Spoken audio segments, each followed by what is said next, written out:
The year is 1087 AD, and you are standing in the shadows of the great palace of Constantinople, watching as servants hurry through marble corridors, carrying silver basins filled with steaming water.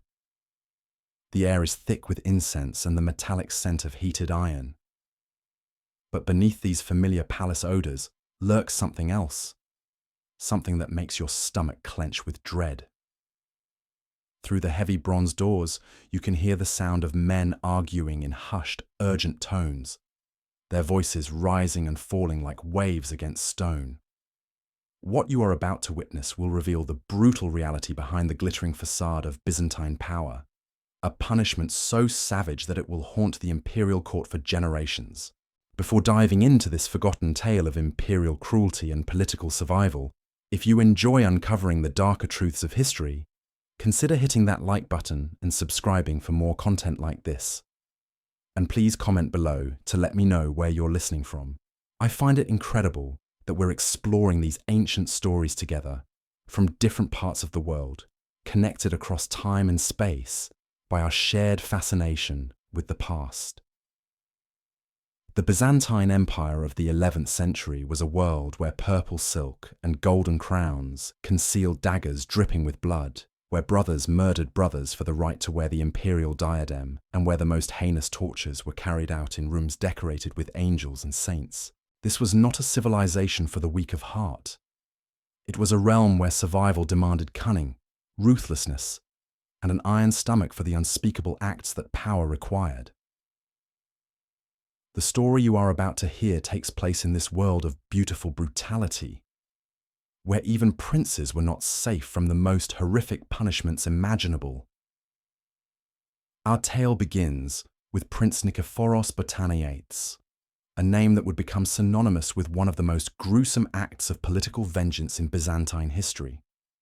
The prince was not just any nobleman, he was a potential threat to the throne, a man whose very existence challenged the legitimacy of the ruling emperor. In the Byzantine Empire, such threats were not merely imprisoned or exiled. They were dealt with in ways that would ensure they could never again pose a danger to imperial power. The method chosen for Prince Nikephoros was one that combined political necessity with sadistic creativity, a punishment that would serve as both justice and warning to anyone who dared challenge the emperor's authority. The imperial court had spent weeks debating the prince's fate. Some advisors argued for a swift execution, clean and final. Others suggested exile to a distant monastery where he could live out his days in obscurity. But Emperor Alexios I Komnenos had something far more sinister in mind, something that would demonstrate the true reach of imperial power and the consequences of defying the throne. The punishment he chose was blinding, but not the simple blinding that might befall a common criminal. This would be a blinding carried out with such deliberate cruelty that witnesses would speak of it in whispers for decades to come. The process began at dawn on a day when the autumn mist clung to the walls of Constantinople like ghostly fingers. Prince Nikephoros was led from his cell in the palace dungeons, his hands bound with silk cords that had once adorned the robes of bishops. The irony was not lost on those who witnessed his procession through the corridors. Here was a man who had once walked these same halls as an honored guest, now being led to suffer a fate worse than death. His face bore the pallor of a man who knew what awaited him, yet his shoulders remained straight, his head held high in defiance of his captors. The chamber chosen for the punishment was a small room deep within the palace complex, far from the ears of foreign ambassadors and visiting dignitaries. Its walls were covered in mosaics depicting scenes from the life of Christ, images of healing and mercy that would bear witness to an act of unimaginable cruelty. The floor was polished marble that would soon be stained with blood and tears. In the center of the room stood a bronze brazier, its coals glowing red hot, and beside it, the instruments that would be used to carry out the emperor's will. The tools of this particular torture were not crude implements hastily forged by common blacksmiths. They were works of art in their own right, crafted by the finest metalworkers in the empire. The primary instrument was a thin iron rod, no thicker than a man's finger, with a carefully shaped tip designed to cause maximum damage with surgical precision. The handle was wrapped in leather to protect the torturer's hands from the heat, while the business end glowed white-hot in the brazier's flames. Beside it lay smaller instruments, delicate as a surgeon's tools, but designed for destruction rather than healing. The executioner who would carry out this sentence was not some brutish soldier or common criminal. He was a specialist, a man trained in the art of inflicting precise, calculated pain. His name has been lost to history, but contemporary accounts describe him as surprisingly gentle in his demeanor, speaking softly to his victims and moving with the practiced grace of a master craftsman. This was a man who took pride in his work, who understood that the emperor's justice required not just brutality, but artistry. As Prince Nikephoros was strapped to the wooden chair that would hold him during his ordeal, the assembled witnesses took their places around the chamber's perimeter. These were not bloodthirsty spectators seeking entertainment, but high-ranking officials whose presence was required to verify that the emperor's sentence had been carried out according to imperial law. Among them stood the palace chamberlain, the master of ceremonies, and several military commanders whose loyalty to the throne had never been questioned. Their faces bore expressions of grim duty rather than sadistic pleasure, for they understood that they were witnessing not just a punishment, but a demonstration of imperial power that could one day be turned against them. The brazier had been heating for hours, its coals tended by palace servants who fed it with carefully selected charcoal that burned clean and hot. The iron rods glowed like fallen stars, their metal tips reaching temperatures that could sear flesh in an instant. The smell of heated metal filled the air, mixing with the incense that burned continuously in the palace corridors. This combination of sacred and profane scents would forever be associated in the minds of witnesses with what they were about to see. The moment had arrived when theory would become terrible reality. Prince Nikephoros was secured to the chair with leather straps that had been soaked in water to prevent them from burning, a detail that spoke to the calculated nature of this punishment. Every aspect had been planned with meticulous care, from the angle at which the victim would be restrained to the precise temperature the iron would need to reach for maximum effectiveness. The executioner lifted the first rod from the brazier, its tip glowing like a miniature sun, and approached his victim with the measured steps of a priest approaching an altar. What happened next would be seared into the memories of everyone present, a tableau of horror that would haunt their dreams for years to come. The executioner paused before the prince, speaking in a voice barely above a whisper. Contemporary accounts suggest he offered some form of apology, though whether this was genuine remorse or merely ritual courtesy remains unclear. The prince himself remained silent, his jaw clenched so tightly that the muscles stood out like cords beneath his skin. His eyes, soon to be destroyed, stared straight ahead with a mixture of defiance and resignation that impressed even his tormentors. The first application of the heated iron produced a sound that witnesses would later struggle to describe. It was part sizzle, part scream, part something else entirely that seemed to come from the very depths of human agony. The smell that rose from the prince's face was indescribable, a combination of burning flesh and something more fundamental, the scent of a human being reduced to mere meat and bone. Steam rose from the wound, carrying with it vapors that made even the hardened witnesses cover their faces with perfumed cloths. But this was only the beginning. The Byzantine method of blinding was not a quick thrust designed to destroy sight in an instant. It was a prolonged process that required multiple applications of the heated iron, each one carefully calculated to cause maximum damage while keeping the victim conscious throughout the ordeal. The executioner worked with the patience of a master craftsman, allowing each rod to cool slightly before returning it to the brazier for reheating.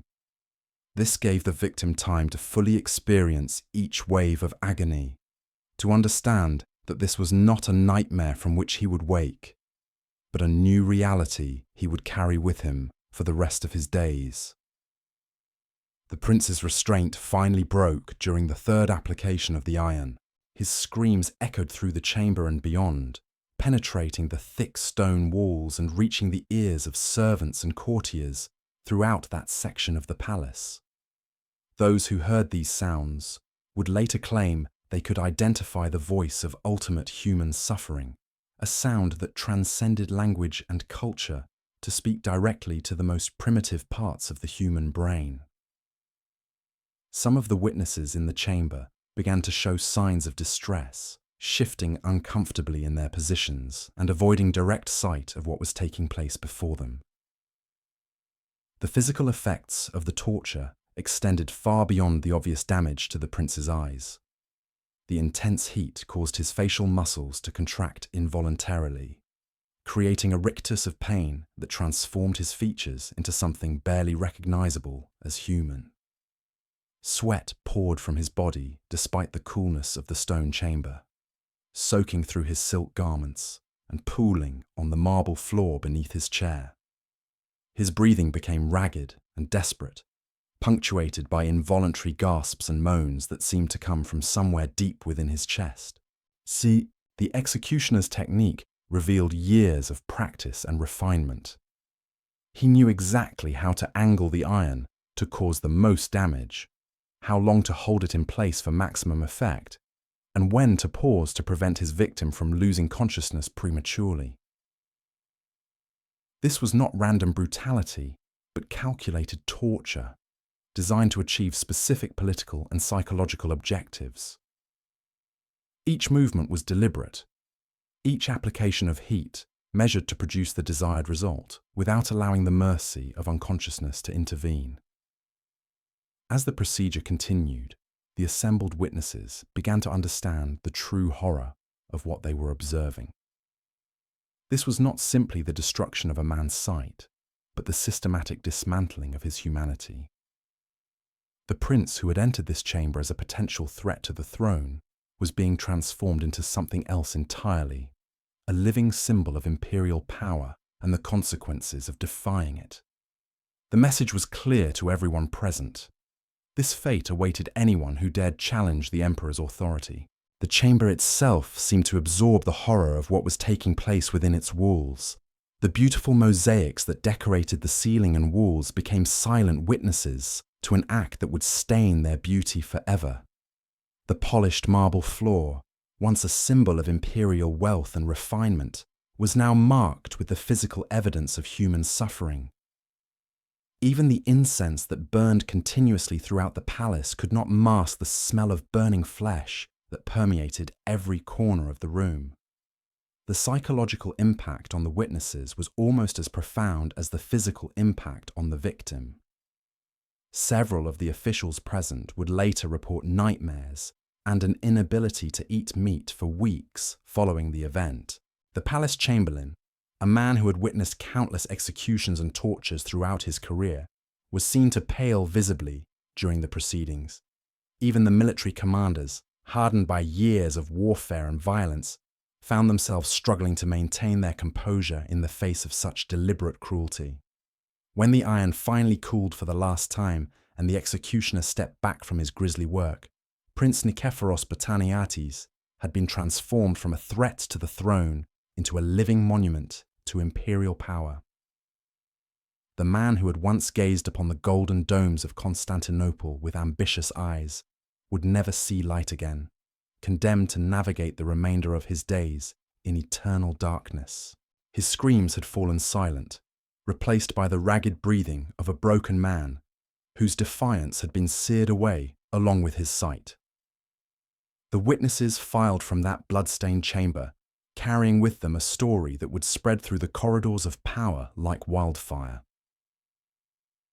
Word of the prince's fate reached every corner of the empire, serving its intended purpose as both warning and demonstration.